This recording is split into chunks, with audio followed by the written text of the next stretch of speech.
I have to be honest with you. I opened the file for today's deep dive, and my first reaction was, well, honestly, just confusion. I mean, I'm looking at what appears to be a very standard, very dry entry for a geographical location. Yeah, it really doesn't look like much at first glance, does it? Not at all. It basically looks like census data. I mean, we're looking at a place called Ga Masemola. I see population statistics from 2011. I see rainfall patterns. I see a list of local schools.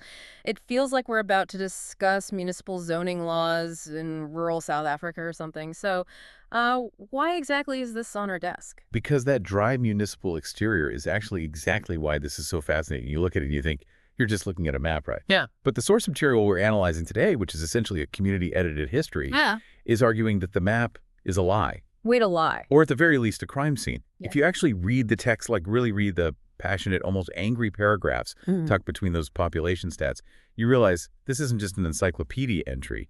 It's a manifesto. We aren't just talking about a village here. We are talking about a 12th century royal assassination. We're talking about a conspiracy involving 6 brothers, a red wedding-style betrayal, and a colonial coup that happened roughly 600 years later. Okay, well, you definitely have my attention now. I saw the name Ga Masemola and just assumed it was, named after a founder or a local mountain or something. But you're saying there is an actual battle over that name. A battle that has been raging for 800 years. The source material explicitly claims that the history of this community has been distorted. And the person writing this isn't just trying to correct a date or a typo. They're actively trying to restore a stolen kingdom. So our mission today is to essentially figure out what actually happened. Exactly. We need to peel back the layers. We need to understand who the Batau people are, what happened in that royal bedroom in the 1200s, and how allegedly, at least, Dutch settlers in the 19th century got involved in a tribal succession crisis. All right, let's start with the basics then. I'm looking at the map. Where exactly are we in the world? We are in South Africa, specifically the Limpopo province. But to give you a better sense of place, this is about 180 kilometers northeast of Pretoria, or Tishwan. We're talking about the Sekhukhune District. And for listeners who aren't familiar with South African geography, paint the picture a bit. Are we talking city desert mountains? Think rugged, beautiful, harsh terrain. This is the Bushveld. It's ancient mountains, granite rocks, thorny acacia trees. It's the kind of landscape that just feels permanent. And the community itself is significant. It has about 150,000 people as of the last major count. It's almost entirely Black African and Northern Sotho speaking. Okay, so very solid established community. But the source material takes us way back, right? Like long before there was a South Africa or a Limpopo province. Right. We have to go back to the origins of the Batau clan. The text traces their lineage all the way back to the Swazi people. And there's a migration story involved here. There always is. The source describes a massive movement north to Lake Chrissy, which is locally known as Sekhukhune, and eventually to the Mokwena River. Which is known today as the Crocodile River, right? Precisely.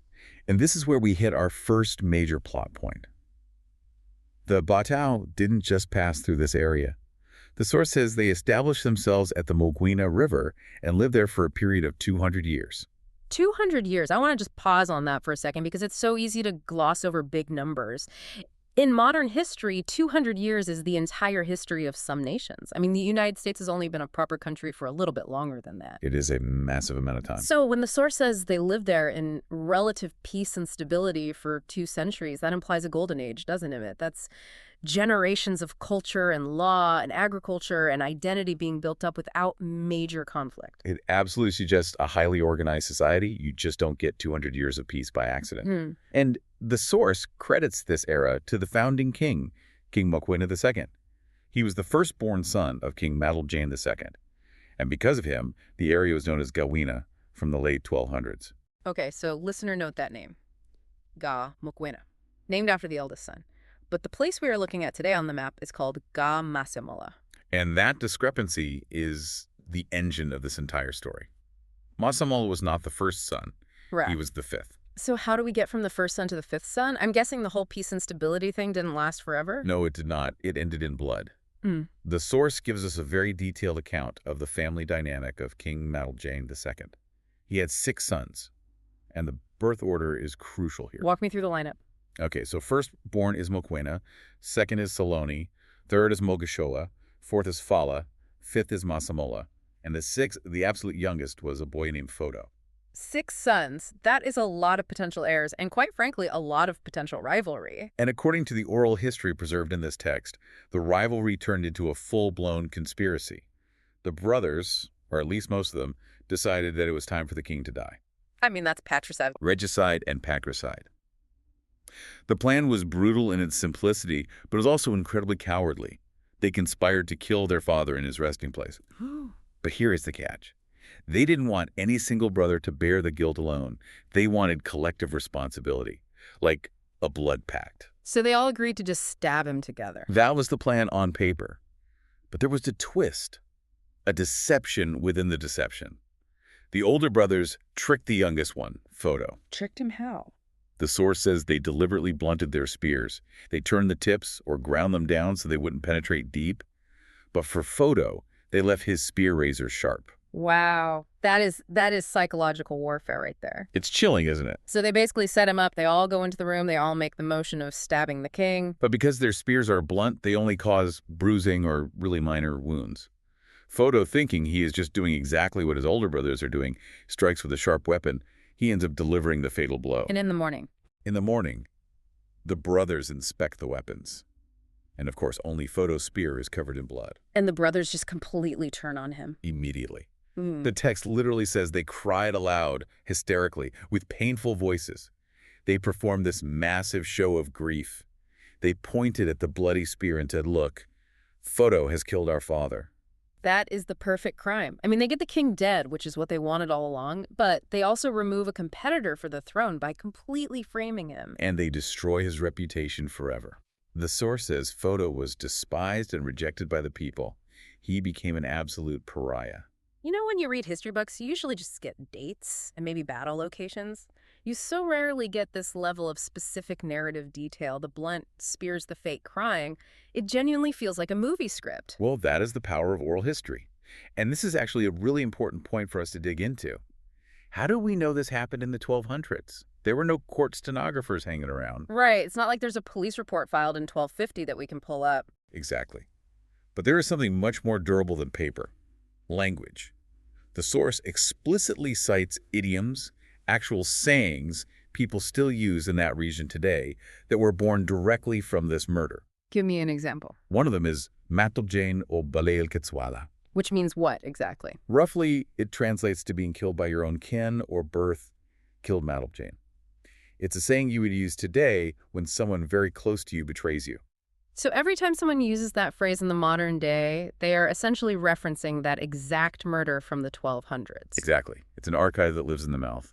Another one is Kakhlagolela leokane lare, gogolelentla. It means I nurtured a tree, and when it grew, it pierced me. Referring to the father raising the sons who eventually killed him. Right. That is incredibly poignant. It's like the trauma of that specific night was so deep, it permanently altered the language of the people. And it serves as a cultural warning.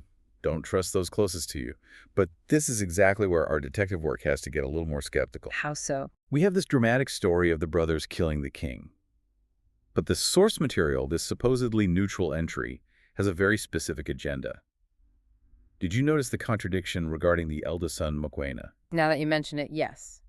At first it says the brothers conspired, but then later it goes completely out of its way to say Mokwena, the firstborn, was innocent. It's a very sharp pivot in the text. It explicitly says, originally, when King Matlebjane II was murdered, his firstborn son, Mokwena, did not participate in the plot. It really clarifies that only the younger brothers conspired. Why does that matter so much, though? Why the sudden need to clear Mokwena's name hundreds of years later? Think about the legitimacy of the throne. If Mokwena killed his father, he's a usurper. He has blood on his hands. But if he was completely innocent, if he was asleep or away or just refused to participate, then he remains the rightful pure heir. The source is fighting very hard to establish Mokwena's moral superiority. Because the source believes the current rulers, the Masemola line, are illegitimate. Precisely. The source argues that Masemola, the fifth son, and his descendants were never kings. They were essentially middle management. The text claims they were made chiefs by King Mokwena as a token of brotherhood, but they were supposed to remain firmly under his authority. So the argument is Mokwena is the true king, and Masemola is just a younger brother who got a promotion he didn't really deserve. Correct. But here is the core problem with that argument. We are looking at a modern map, and the map doesn't say Ga Mokwena, it clearly says Ga Masemola. Right. So if Mokwena was the rightful king, and there were 200 years of peace under his name, what happened? We have a massive time jump here in the narrative. We go from the medieval era to suddenly the late 19th century. Where is the middle of the movie? That missing middle is often where oral history gets hazy, but the source becomes laser-focused again the second we hit the 1880s. And this is where the story shifts from a family tragedy to a straight-up political thriller. This is the part that involves the Dutch. Yes. The source introduces a totally new cast of characters. President Paul Kruger and a man named Dull. Dull as in Dullstroom. That's a really popular tourist town in that area today, known for trout fishing and pancakes. The very same. The source details how Paul Kruger encouraged Dutch immigration to the South African Republic in the 1880s. A company was set up under Dull to bring settlers over, and they arrived between 1884 and 1887. Okay, so you have European settlers arriving in the Mpumalanga highlands. How on earth does that connect to a centuries-old tribal feud between the descendants of Mokwena and Masemola? The source makes a massive allegation here. It claims that the name of the area was changed from Ga Mokwena to Ga Masemola only after, and I quote, the settlers colluded with Masemola to overthrow King Mokwena. Collusion. That is a very loaded word. It implies a conspiracy, a coup d'etat. But wait a minute. Let's pause and just think about this critically for a second. Why would the Dutch government or these random settlers care which brother was in charge of the Batau? Why would they intervene in a local succession dispute? That is the million-dollar question. The source doesn't give us the meeting minutes, obviously. But historically, colonial powers very often used a strategy of divide and rule. If the rightful King Mokwena, in this case, was strong, independent, or maybe resistant to settler encroachment, Then it might be extremely useful to replace him. exactly. If you have a younger brother line, like Masemola, who is ambitious, perhaps a bit jealous of the older line, and may be willing to cut a deal, you back him. You give him the guns or the legitimacy or the legal recognition from the new colonial state. So the working theory is the settlers wanted a puppet, or at least a cooperative partner, and Masemola was their guy. That is the heavy implication. The source suggests that the renaming of the land wasn't just some clerical error by a cartographer. It was a reward. The village became Ga Masemola because Masemola won the political game with Dutch help. It really changes how you look at the map, doesn't it? Ga Masemola isn't just a name. It's a monument to a coup. And Dullstroom is a monument to the man who organized those settlers. The source points out that Dullstroom is named after Dull and the Crocodile River. But remember, the Batau call that river the Mokwena River. So even the river got renamed. Everything got renamed. The geography itself was literally overwritten by the winners of that 1880s conflict. This text is incredibly bitter about that fact. I mean, it's visceral. It literally says the history of Batau was distorted and is still distorted. It feels like the person writing this is shouting from the rooftops to anyone who will listen. It's an act of resistance. You really have to understand, for the official record, the census, the municipality, the road signs you drive past the war is over. It's Ga Masemola. It's official. But for the person writing this text, the war is very much still happening. They're using this platform to try and undo the erasure of the Mokwena line. It's amazing, actually. We usually think of these reference sites as this neutral, boring, encyclopedic space, but here it's an active battlefield. It's a digital battlefield for an analog war. And it seems like the geography still heavily reflects those family fractures. The source mentions that Ga Masemola actually surrounds another village called Ga Mahutha. Yes, Makhuduthamaga is another brother. The landscape is literally carved up by these siblings. You can practically drive through the family tree. I'm curious, though, does the Mokwena lines still exist today, or were they completely wiped out from power during this collusion? They do exist. In fact, if you look closely at the government section of the info box in the source material, it lists the current counselor as Kagoshi Mokwena. Oh, wow. I completely missed that. So Mokwena is currently in a position of leadership right now. Yes, Kagoshi means king or chief. Mm-hmm. So the lineage has absolutely survived. They might not have the name on the main map, but they seem to have retained some authority locally, or perhaps they've managed to claw it back over the years. That adds a whole new layer of tension to the place. You have a town officially called Ga Masemola, but the local leader is a Mokwena. That must make for some very interesting town hall meetings. I can only imagine. It means the dispute isn't just dusty history. It's daily politics. It's about who actually sits at the head of the table today. It really makes you realize that history isn't something that just happened and finished. It's something that people are actively maintaining or actively fighting over right now. Absolutely. And it brings up the whole issue of authoritative sources. Think about it. If you went to the South African government archives, you'd probably find a formal document from 1893 proclaiming the town of Dullstroom and officially recognizing Chief Masemola. That is the written record. But the oral history, the story of the blunted, spears the idioms about betrayal that tells a completely different truth. And usually we just trust the paper more than the story. We do. We are heavily biased toward the written word. We tend to think paper is fact and stories are just myths. But in this case, the paper was written by the very people who allegedly colluded to change the regime. So which one is the actual truth? That is a really heavy question. It is. The source is basically asking us to trust the memory of the people over the maps of the settlers. We have covered so much ground here today. We started with a sleepy-looking village in Limpopo. We found a 12th century migration, a golden age of peace, a fratricidal conspiracy involving blunted. It's brutal, but I am so glad we stopped to read this file.